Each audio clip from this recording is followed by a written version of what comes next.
Hello, everybody. I'm Teresa Woodard in Dallas, and here are your headlines from North Texas. 2 triathletes on a training ride in Denton County were hit and killed by a vehicle this weekend. The Frisco Triathlon Club identified the victims as Andre Coker and Scott Magus. Pilot Point police say the 2 men were taking part in a group bicycle ride along FM 455 just east of Fritcher Road when that crash happened. Police say they are investigating. We are still waiting to learn more details after Dallas police officers say they shot and killed a murder suspect. This happened just before noon Saturday on the service road right outside of Town East Mall in Mesquite.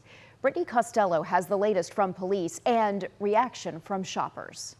It is the last thing last-minute shoppers expected to see this Saturday before Christmas.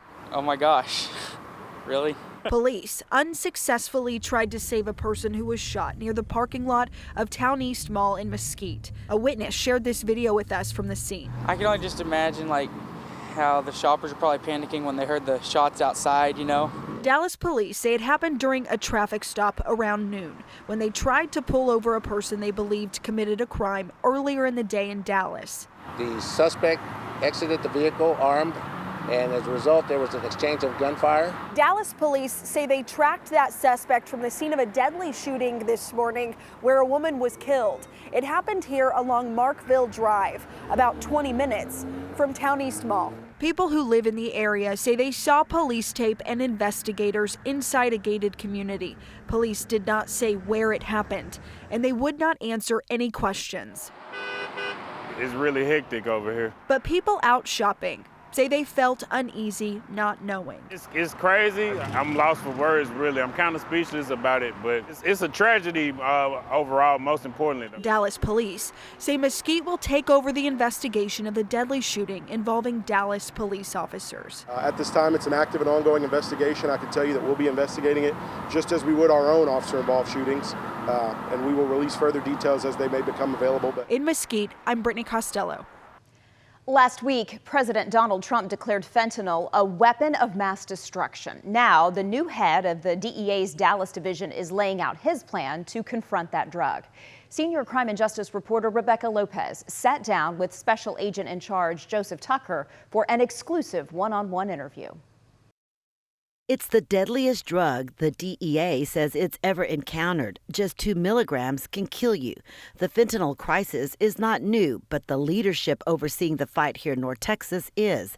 Joseph Tucker is now the special agent in charge of the DEA's Dallas division, and one of his first priorities is confronting the fentanyl crisis. The drug is everywhere. That is scary when you see an increase in the powder version of it that can be laced in anything. That shift, Tucker says, makes fentanyl even more dangerous because users often don't know what they're taking. The scary thing is it could be one time and it could cost a life.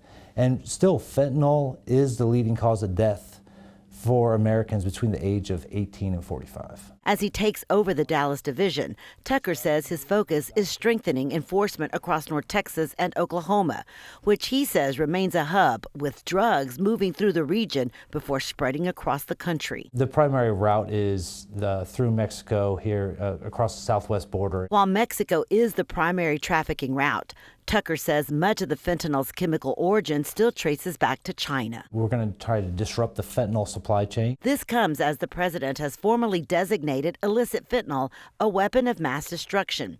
In recent months, the Trump administration has launched military strikes near Venezuela aimed at suspected drug trafficking boats.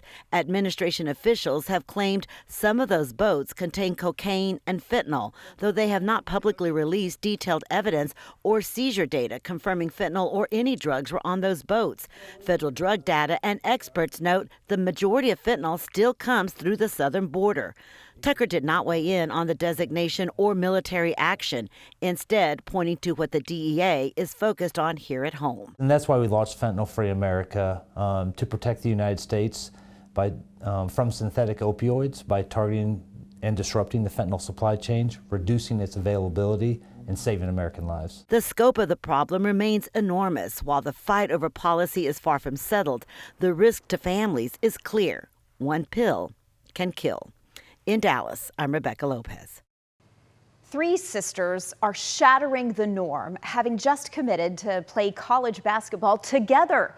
Jobin Puniker shows us how they are capitalizing on their chemistry and why they decided to play side by side.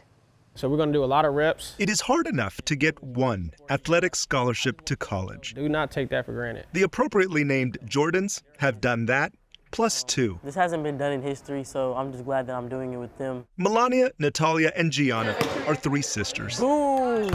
Mama taught you right. Three seniors, three highly touted basketball guards. Right into it, dribble into it, good. Here at Kingdom Collegiate Academy in Dallas. We have the chemistry that nobody else has. We've been doing it since like a young age. Four, five. In November, all three committed and signed to play together in Lubbock at Texas Tech. I had the vision, she helped me execute it, and it was more like we executed it, but it was God. They got many college offers, individually and together. Pop out, pop out, pop out. But Texas Tech felt like the right fit for everyone. Came here for the girls to really have a feel of family, and that's what we feel at Texas Tech too. Right when we stepped on campus, it just felt like home. They could not pass up the chance, pun intended, to play together in college. I'm automatically gonna have like friends when I go to college, my best friends. Their dad, Walsh, played overseas, had a brief stint with the Mavs. But this might be the Jordans' biggest athletic achievement. We're helping them. We're making them sit in one gym and watch all of us. Cut. And making a name for themselves in the process. The Jordans took a dream shot and turned it into a three-pointer. Ready? In Dallas, I'm Jobin Puniker. Congrats to them. Those are your headlines from North Texas.